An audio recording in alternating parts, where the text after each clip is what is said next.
Сегодня давал слідчий комітета тлумачення, у которых написал наступне, что 11 листопада я бачив черепи с отулинами у потылицы, костки у ямах, которые торчали с боков ямы. И было бачно, что там уже з этих ям была выемка зроблена. Со свідків, з показанням свідків, мы робили тоді опитанку, мы доведались, что были у 37-х годах массовые расстрелы, коммунистичные влады звозили туда людей на машинах. Я это все написал в своем тлумачении. Вот. Это было злочинство, зробленное российской бандой, бо тоді Білорусію керували російці, не було ні одного керівника Білорусі, білоруса, то були менавіта російці. І вони забивали, знищали людей.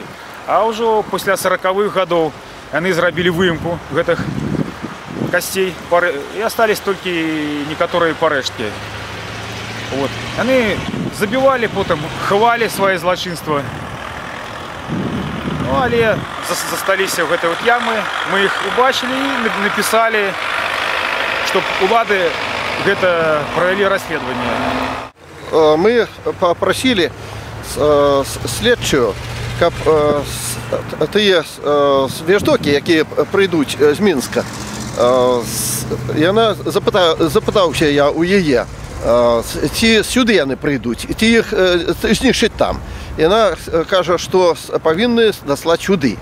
І, ну, я попрошу тоді, щоб після того, як вони сюди прийдуть, щоб нас об этом уведомили і щоб після ми змогли прийняти уділ. І вона нам тлумачила, що їх хоче за все віддадуть у сільсовет, і сільсовет повинен їх поховати. Ну, і я попросив, щоб нас так само запросили туди і сказав, що ми хочемо годно поховати по-християнську на тим місці, откуда їх взяли. Ну і потім будемо встановлювати там крижі, уладковувати некое, робити меморіал, місце, щоб люди могли прийти, які мають до цього дочинення, щоб родні могли там людей вспомнити своїх предків, задати, помянути. У людей може возникнути питання таке, чого вони це роблять, чого вони копаються в цих паростках. Пройшло стільки часу, як кажуть, і виллем поросло, було і виллем поросло. Але я розкажу про свою мать. Їй 92 роки. Її старший брат погиб на фронті. І вона не ведає, де він похований.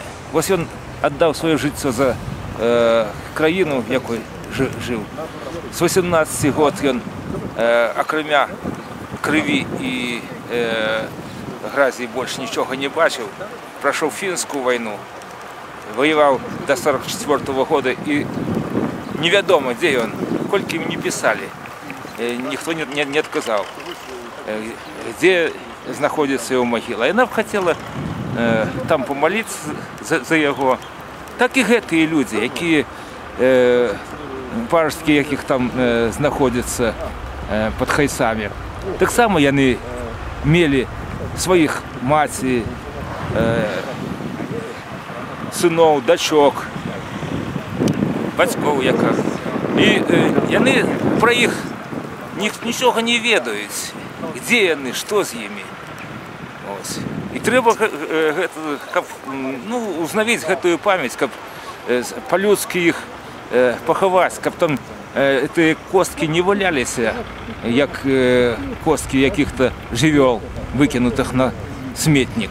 Щоб все було зроблено по-людськи, по-християнськи.